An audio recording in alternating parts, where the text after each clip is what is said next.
ये 100 साल पुराना है। पहले हमारे दादा किए, उसके बाद हम किए, अब हम छोड़ेंगे तो हमारे जो बच्चे होंगे वो सीखेंगे, वो करेंगे। पहले हम इसको साफ़ करते हैं, इस पर रेगमाल लगता है, फिर इसे शेप दिया जाता है, उसके बाद में इस पर फिनिशिंग पॉलिश होती है, उसके बाद हमारा प्रोडक्ट फाइनल स्टेज पर आके तैयार हो जाता है। मेरा ये जो लकड़ी खिलौना ये मेरे पैतृक काम है। मुझे ये कला विरासत में मेरे पिताजी से मिली हुई है। 12-13 स्टेप है, इसके बाद ये तैयार होता है। काफ़ी मेहनत लगता है और इसकी डिमांड काफ़ी है। सजर पत्थर बांदा में केवल विश्व में केवल बांदा और में ही बनाया जाता है और पाया जाता है। इसकी जो खासियत है वो ये है कि ये जो पत्थर है इसके अंदर जो डिजाइन्स हैं पेड़ पौधों की वो नेचुरल निकलती है। Hello everyone, this is Priyanshu Chaudhary for SME Futures and we are here at Uttar Pradesh International Trade Show. More than 2,000 exhibitors will showcase their unique product and handicrafts to various entrepreneurs not only from India but all across the globe. So let's get inside and explore UP International Trade Show. The inaugural UP International Trade Show marked the beginning of a significant venture with ambitious goals for expansion, business development, and opportunities.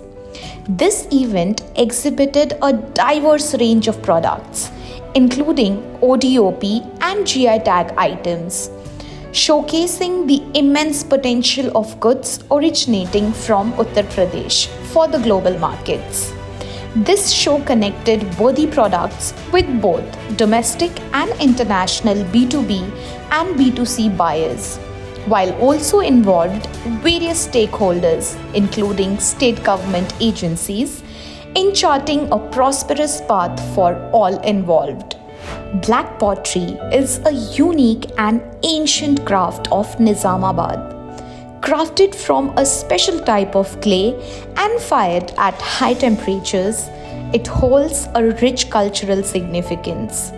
Let's explore the artistry and heritage behind this exquisite form of pottery.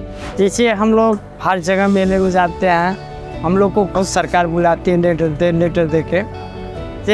हम लोग मतलब इसको हम बनाते हैं तो ये जैसे कार्बन से जैसे वो बंद भट्टी में बनाएंगे तो ये ब्लैक निकलेगा, खुला भट्टी में बनाते हैं तो लाल निकलता है। ये कारीगरी कच्चे पर इसका नक्काशी बनाया जाता है। इसको फिर भट्टी में पकाने के बाद इसको सिल्वर पाउडर से इसका फ्राई होता है। ये आता है डिजाइन पर। ज़्यादा हम लोग का दिल्ली में सेल है और दिल्ली से हम लोग का ज़्यादा भी प्रॉफिट होता है और इसका दिल्ली में ज़्यादा मांग होता है। Sambal's horn craft is a centuries-old tradition originating from the town of Sambal in Uttar Pradesh. This exquisite craft involves the skillful carving and shaping of animal horns, predominantly buffalo and ox, to create a wide range of ornate and utilitarian items. हमारा जो काम है वो horn का काम है, तो horn में हमें स्पेशलिटी है, तो हॉर्न के हम प्रोडक्ट तैयार करते हैं। हमारे हॉर्न क्राफ्ट में कई सारे प्रोडक्ट्स हैं। इसमें हॉर्न वाइटिंग मग है, हॉर्न ड्रिंकिंग मग है, कप है and horn bowls, horn necklace and beads भी रहते हैं। गवर्नमेंट हमें फंडिंग देती है और हमें इसमें जीआई टैग मिला हुआ है। आप देख सकते हैं उधर जीआई का टैग लगा हुआ है, तो गवर्नमेंट हमें ये स्टॉल भी दिया हुआ है। ये इससे इफ़ेक्ट पड़ता है और हमें इससे बिजनेस भी मिल रहा है एंड कस्टमर की रीच में प्रोडक्ट भी पहुंच रहे हैं हमारे, तो इससे बहुत हमें बेनिफिट्स मिल रहे हैं। Varanasi's wooden toys, a cherished tradition, exemplify the city's ancient craftsmanship. Intricately hand-carved from fine wood, they often portray animals, deities, and folk characters. With vibrant hues and detailed designs, these toys transcend playthings, serving as art pieces reflecting the region's cultural richness. Discover the enduring charm and craftsmanship of these creations that captivate both young and old. मैं 50 साल से कर रहा हूँ खुद इसको और मेरे बेटे भी साथ में आए हुए हैं, वो भी 7 साल से वो भी काम कर रहे हैं और इस कला को आगे बढ़ा रहे हैं। ये जो कला थी मैं पढ़ाई के साथ साथ में इसको सीख लिया था, तो हमको ज़्यादा दिक्कत नहीं हुई। तो पढ़ने के बाद में मैं इसको अपना जो बिजनेस को आगे बढ़ाने के लिए हमको ये अच्छा लगा, ये कला लगा है। इसमें हमको जितना चाहे उतना हम पैसा पा सकते हैं और ये बनारस की जो कला है वुडन टॉयज़ की, इसको हम बढ़ा सकते हैं, देश और दुनिया को बता सकते हैं। उसी के माध्यम से मैं जब इसको आगे बढ़ा तो मैं इसको पीछे मुड़ के देखा नहीं, नया नया डिजाइन बनता गया और लोगों की रिक्वायरमेंट पूरी होती गई। नेशनल अवार्ड हमको 2015 में मिला, 2014 में इसको GI प्राप्त हुआ वुडन टॉयज़ को। उसी क्रम में मैं और 2019 में मैं चाइना भी वुडन टॉयज़ को प्रमोट करने के लिए भारत सरकार के द्वारा गया और 2022 में दुबई भी एक्सपो मार्ट में गया, वहाँ पे वुडन टॉयज़ को प्रमोट किया। अभी जो हमको थोड़ा सा दिक्कत आ रही है कि काम तो ज़्यादा बढ़ गया लेकिन इस लाइन में कारीगर नहीं बढ़ पाए, जो आर्टिजन बढ़ नहीं पाए, क्योंकि हम चाहते हैं कि इसको शिक्षा के साथ में इस कला को जोड़ा जाए जिससे कि हमारी जो कमी है उसको पूरी की जा सके। हर माता पिता अपने बच्चों को डॉक्टर इंजीनियर बनाना चाहते हैं लेकिन कोई कलाकार नहीं बनाना चाहता है। तो सरकार से मेरी यही डिमांड है कि इस कला को शिक्षा के साथ में इस कला को भी सिखाया जाए जिससे कि ये कला ख़त्म नहीं हो और जो हम लोग मास्टर आर्टिजन है उनको एज ए प्रोफेसर के रूप में लेकर के इस कला को वहाँ पे स्कूल कॉलेज में बताया जाए, सिखाया जाए। Ghazipur's jute wall hangings epitomize the region's skill craftsmanship in Uttar Pradesh.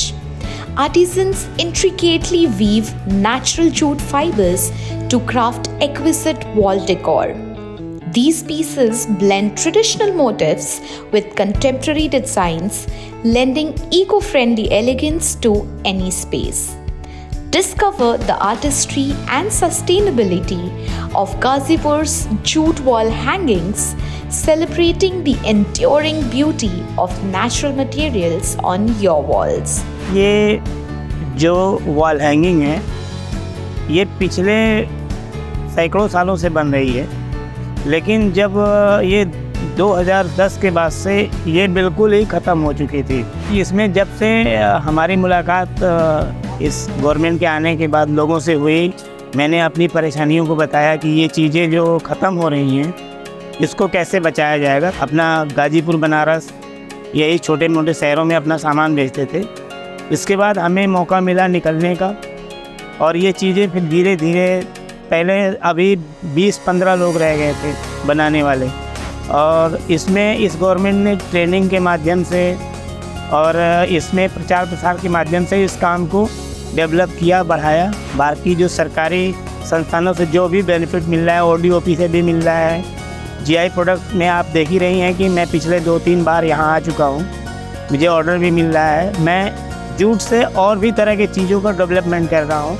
ये जो रॉ मटेरियल है ये वेस्ट बंगाल से आता है, लेकिन बनारस में ये या गाजीपुर में ये पैदा नहीं होता था। बहुत ज़माने पहले जूट की खेती हुआ करती थी लेकिन अब विलुप्त हो गई है। तो ये चीज़ हम लोग या तो गोरखपुर साइड से लाते हैं, अब बिहार में कुछ होता है, लेकिन मोस्टली वेस्ट बंगाल से आता है। Banda's Shazar stone craft, rooted in the cultural legacy of Uttar Pradesh, involves the precise carving of locally sourced metamorphic rock. This unique tradition is characterized by vibrant hues and intricate patterns. Artisans skillfully shape Shazar stone into both decorative and functional pieces, offering a glimpse into the rich heritage of the region. Discover the artistry and cultural significance of Banda's Shazar stone craft, a tribute to the creativity and skill of local craftsmen. लगभग 400 वर्ष से ये काम बांदा नगर में होता चला आ रहा है। विश्व में कहीं नहीं बनता, केवल बांदा में ही बनता है। और उस पत्थर को बहुत सारे लोग बहुत सारी डिज़ाइनें बनाते हैं। ख़ास बात यह है कि इसकी जो डिज़ाइनें हैं, एक बार जो डिज़ाइन निकल आती है वो दोबारा नहीं निकलती। जैसे हम लोगों के फिंगरप्रिंट्स नहीं मिलते, इसी तरीके सजर में दूसरा पीस नहीं निकलता। इस सजर पत्थर को बनाते हुए लगभग 400 वर्ष तो हो ही गए, पीढ़ियाँ दर पीढ़ियाँ होती चली आ रही थी। और जब से इसको एक जनपद एक उत्पाद में शामिल किया गया है तब से इसमें 4 चांद लग गए। फिर बहुत सारी आकृतियाँ बनाई, ताजमहल बनाया, टेबल लैंप बनाया। जब मैंने टेबल लैंप बनाया तो ये हुआ कि नहीं, इसमें नेशनल अवार्ड मिल सकता है, तो उसके लिए प्रयास किया गया, कलाकृति जमा की गई जिला उद्योग केंद्र के माध्यम से, तो वो उसमें नेशनल अवार्ड मिला। The UP International Trade Show 2023 showcased a wide array of products from various industries, emphasizing the entrepreneurial spirit and innovation present in Uttar Pradesh. The event featured offerings ranging from traditional crafts to modern technologies, highlighting the state's economic diversity. Overall, the UP International Trade Show 2023 was a testament to the state's commitment to fostering economic growth and innovation. The UP International Trade Show was a dynamic event that not only reinforced the Indian SME's presence but also opened great doors for new ventures and collaborations.